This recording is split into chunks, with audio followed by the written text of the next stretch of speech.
Hey friend, welcome back. Today is a very special day. The day that I'm recording this, which is September 19th of 2024. It is officially my 1-year podcasting anniversary.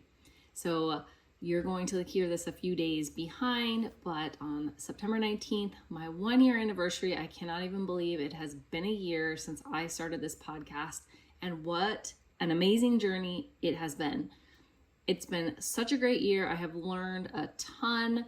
I hope that I have put out some great content for you all that has really helped you and your families, and I look forward to continuing to do so. I just wanted to share some amazing milestones that I hit in the last year that I never could have expected. Like, I had no idea this show would hit these milestones. A few days ago, I officially hit 25,000 downloads on the podcast, which just blows my mind. 25,000 downloads a few days ago in 1 year far exceeds what I ever would have expected that it would have done.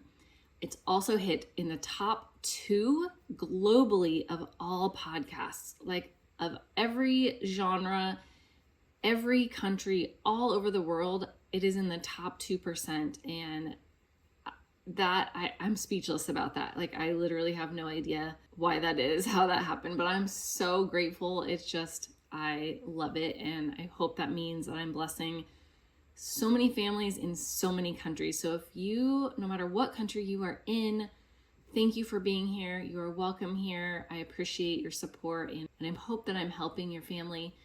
Another amazing milestone is this show has been listened to in 83 different countries. Like, shout out to the whole world, 83 different countries. And just for fun, in the show notes today, I am going to list every single one of those 83 countries because I am just so grateful that you have been a part of this show. And then also, I've had 89 reviews left on this show, and every single one has been a 5-star rating. So that makes my heart feel so good. And if you have not left me a review yet, I would love to hear what you think of the show. And thank you if you have left me one. It has meant the world to me reading what you have written. So I just want to say from the bottom of my heart, thank you so much for this first amazing year of my podcast. And I'm so grateful for each and every one of you, for your support, for listening in. And I just hope that I can continue to bless you and your families. Today's episode, I thought this would be a fun episode for the 1-year anniversary of the podcast. I thought this would be a fun topic. And this episode is money hacks that can help you reach your financial goals faster. So these are hacks or tips about handling money that maybe you haven't thought of, maybe you haven't implemented yet. They're not spoken about very often, so they're a little bit more unusual. Some of them I have touched on briefly in different episodes, but I just wanted to put this list all here together because if you have been working on your finances for a while, but you really just need to make some additional improvements, maybe find some creative ways to cut your expenses even more, keep more of your money in your wallet, in your savings, towards your financial goals. So make sure you listen to the entire episode. I have several hacks that we're going to talk about today.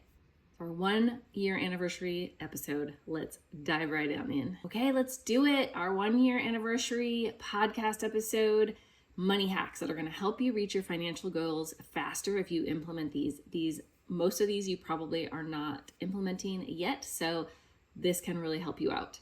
And these are in no particular order, no priority order. Go grab something to take notes with because this might be a lot of information for you to take in at once, and I really want you to be able to start implementing each of these hacks to improve your finances. So the first one is to have your savings account at a separate bank so that you are not tempted to tap into it. When a savings is a savings, that means you're not utilizing it. It's different than a checking. That's why a bank actually puts restrictions on how many transactions you can, how many times you can take out money from a savings account each month before you get hit with fees. And that's because it's supposed to stay there.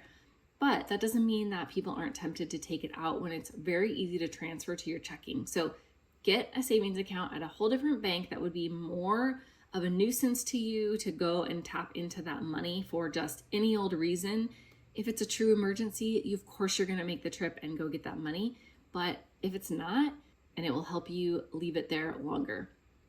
And just a bonus tip on that is to look for banks that have higher yield interest rates or new account bonuses. So like when you sign up for a new account at that bank and you have a certain amount of money in deposits within a certain time frame that they give you, then you get a bonus extra money just deposited right in from the bank. That's free money. Next tip is to set all of your paychecks up with direct deposit. Most companies that you work for have this option. Just check with your HR department. And you usually can dictate a split of money to go into different accounts. So set up your direct deposit automatically to include a certain percentage of your check each and every time to go over to that savings account, and then the remaining to your checking. Then your savings is completely automatic. It's already going to happen. And all you see in your checking is what your paycheck ended up after the savings has been taken out. So you'll get used to that being your paycheck that you have to work with. The next tip is to track every single dollar that you spend for an entire month to really see your numbers.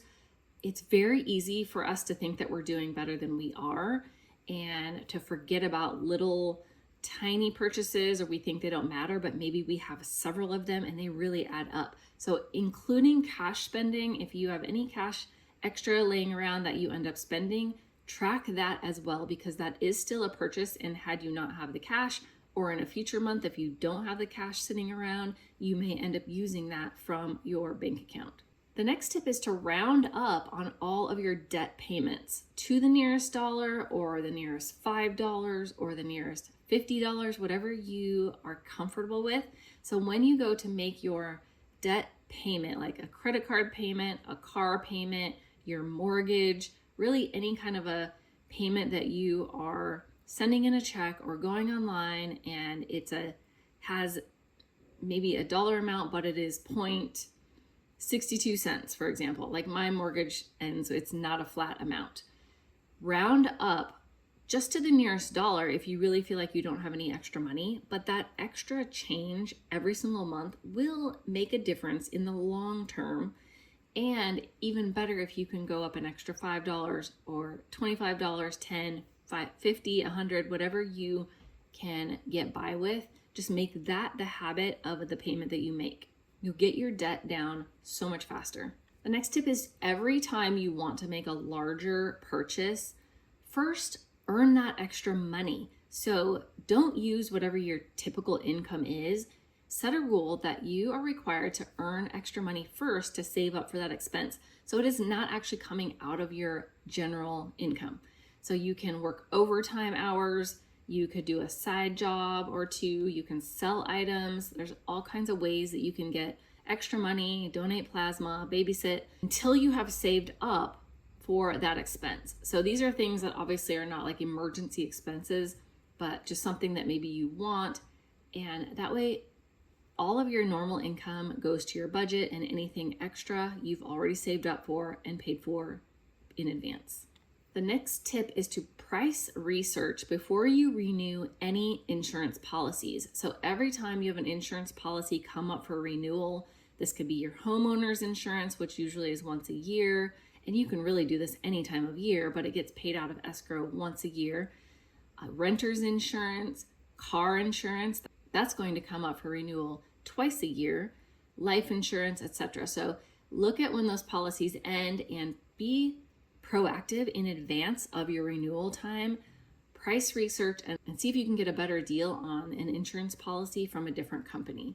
The next hack is to research plans, so any plans that you're on, and be willing to switch service providers when your contracts are up. So this is going to be for your internet contracts, cell phone plans, if you have anything like services at home, pest control, housekeeping, if there's any kind of services that you get regularly, when your contracts are up, just prior to them being up, research and see what other plans at other companies may be less expensive. Even research if that is a service that you want to even continue. Maybe you needed pest control for a while, but now your time is up and you don't need it anymore. So you can cancel that and recoup that money. If you still need it, maybe there's another company that offers a lower price. The next hack is to create a new budget category anytime you know in advance that you are going to have a big expense coming up.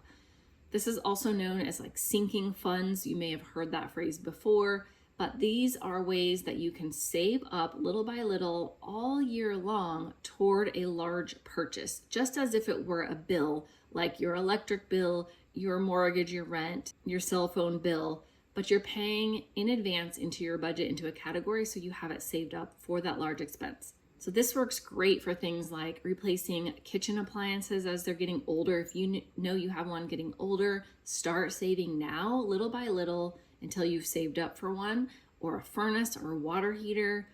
This can work for Christmas every year, birthdays, weddings, vacations, etc. Of course, this way you can prepare way in advance. The next tip is to spend every dollar. And what I mean is use a zero-based budget. I have talked about this before, but spending every dollar means that you are allocating up front every dollar that you're going to earn that month to a budget category. So this does not mean you're truly spending every dollar and it's going away from you, but you are allocating it to budget categories, which means you should have budget categories that include emergency savings if you're saving up for that, or any savings for a large purchase, debt repayments, investments, college savings, retirement, etc.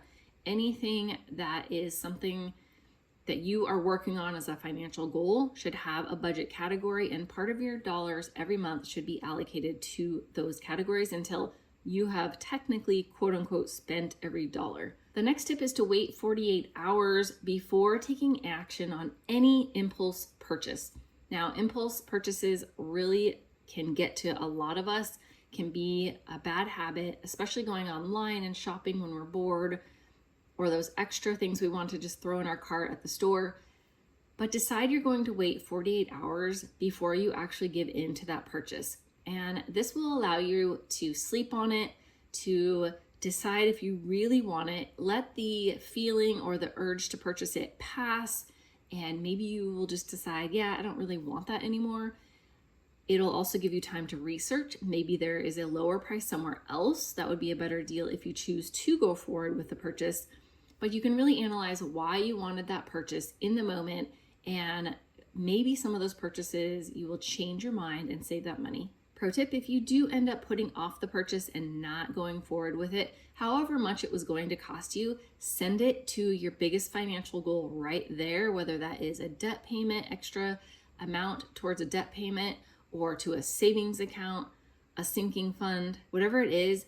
Pretend you just spent it because you were about to, but put it to some extra good use to one of your financial goals. The next hack is to learn which stores in your local area honor competitors' prices. So this is called price matching at a lot of stores. So you can ask them if they do any kind of price matching for competitors' prices. This means if you see something that you wanted to purchase at your favorite store, but you find it somewhere else online or in their ad, and you see that it's a lower price there, see if your store will actually match that price when you go to buy it. Then you will actually get that automatic discount and save money without having to go to multiple stores and spending more gas and more time. The next tip is to do a house audit for quote unquote phantom energy. If you have not heard of phantom energy, what this means is things that are plugged in that really aren't getting used, but they're staying plugged in. And yes, that actually does cost money on your electric bill. So do an audit and do this regularly, like once a month or once a quarter. Go around and check every single outlet in every room of your home and unplug anything that is plugged in that is not being used regularly. And you can even get into the habit of things you do use regularly by plugging them in when you use them and unplugging them. Certain things are going to be easier to form as a habit. Like we have formed this habit with our toaster. even our kids have this habit. So they will plug it in if they want to toast something, which we don't really make toast very often or bagels in the toaster. So when we do, we plug it in, we use it. As soon as we're done, we unplug it, and it's just become a habit. The next tip is to decide on 1 or 2 days each week that are going to be no spend days. Get your whole family on board, your spouse if you need to get them on board, or you can conduct 1 week each month as a no spend week, or you can even do 1 to 2 months every year. So whatever kind of a challenge you want to do, and start small, just maybe do a couple days a week and then try a 1 week a month, then try 1 month in a year and move up from there. But no spend except of course for your main bills and utilities, gas in your car, food, those essentials, but nothing beyond that. Another hack is to conduct a no food waste challenge for a week or a month. So challenge your family to not waste any food. So this is going to be from the store, from planning to what you're going to be purchasing even at the store. Buy only what you need. So if you are buying produce, only buy the produce you know you will use up, and then have the family use it up before you buy any more. So it all has to get used up, which means if you have certain types of produce that are dying in the refrigerator, those get the priority for dinner that day. If you have fruit that needs to get used up, bananas are getting a little too ripe, set that out. That is what goes in lunches. That is what the snacks are. That goes into banana bread, whatever you need to do. Use it up before you buy any more, and try not having any food waste, using up all the leftovers, anything that is going to go bad. And at the very least, if you have anything you just can't use up, freeze it before it goes bad so that you can use it another time. The next hack is to sign up for only one TV streaming service at a time. So if you have multiple streaming services, pick the one that you watch the most, that has the majority of your favorite shows on it, and watch all the shows that you want from that streaming service, and then cancel that one and sign up for a different one that has some shows you've been eyeing. So don't pay for more than one at a time. There are so many shows and movies constantly coming out that are new all the time on each streaming service. So you may never end up running out of anything on one of them and need a second one. But if you do, cancel the first one, sign up for the second one, and then binge everything on that one. The next tip is anytime you get a raise or extra money for any reason, put half of it, or all of it if you want, but a minimum of half toward your highest priority financial goal. So if you get a raise, that's of course going to affect every single paycheck going forward. So automatically adjust how much is going to your savings account via direct deposit. Contact your HR department, say you want to adjust the amounts that you have going and increase the amount going to savings by at least half of what you just got on a raise. So you have now increased your savings, and you still have increased what you're bringing home because you're splitting that raise in half. If it's extra money, like a one-time thing, this could be a tax refund, this could be a bonus, this could be some extra overtime pay you got one time. Maybe you sold something or did something and someone paid you just an extra chunk. Put half of it toward a financial goal that is your number one priority.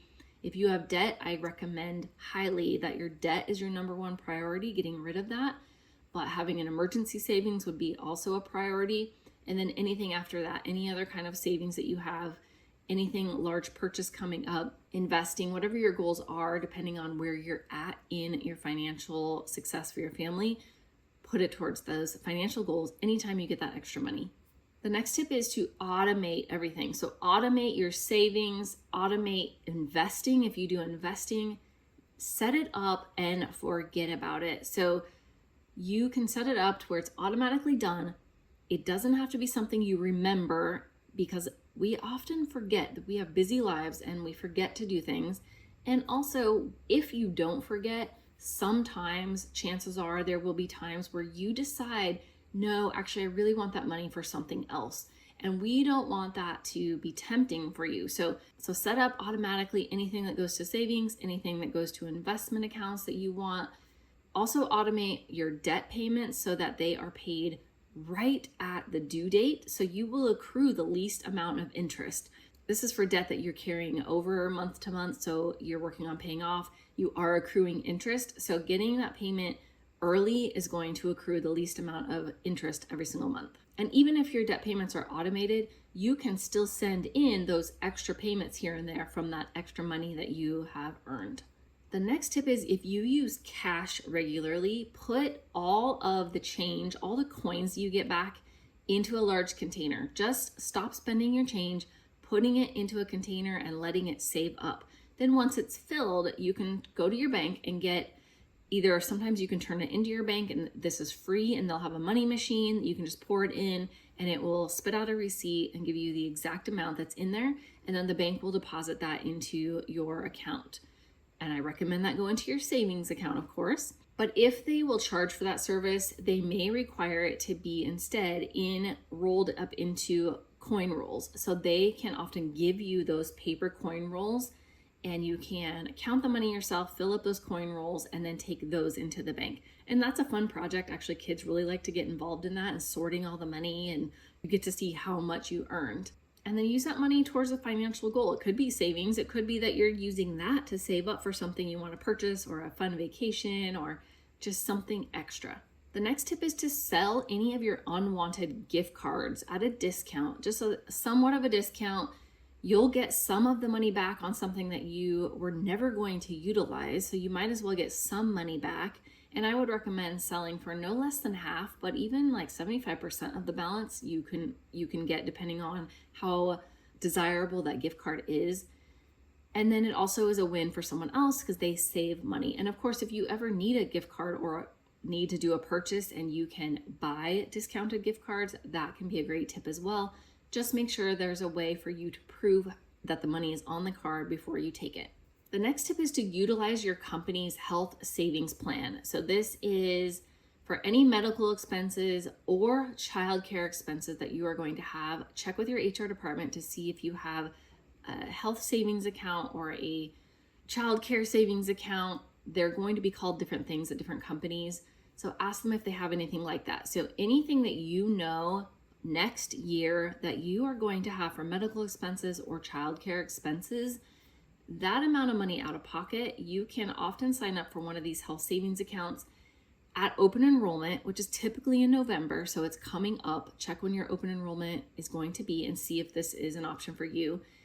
You sign up in advance for the next calendar year. And so let's just say, I think there's a maximum amount that you can do. So if you know your child's going to be getting braces next year and you know how much money you're going to be paying in 2025 for the braces, or you're having a baby and it's going to cost you out of pocket this much money, or a surgery, or whatever it is, however much that is, and that you're allowed to put into this savings account, it'll be divided up by paycheck. And so your company then will take out the paycheck's amount worth pre-tax. And then once you have the expense, you have the surgery, or you have the baby, or you get your kid gets the braces, then you can submit your receipts to your plan and get reimbursed. So basically what's happening is in the end, you're paying for these expenses with pre-tax money.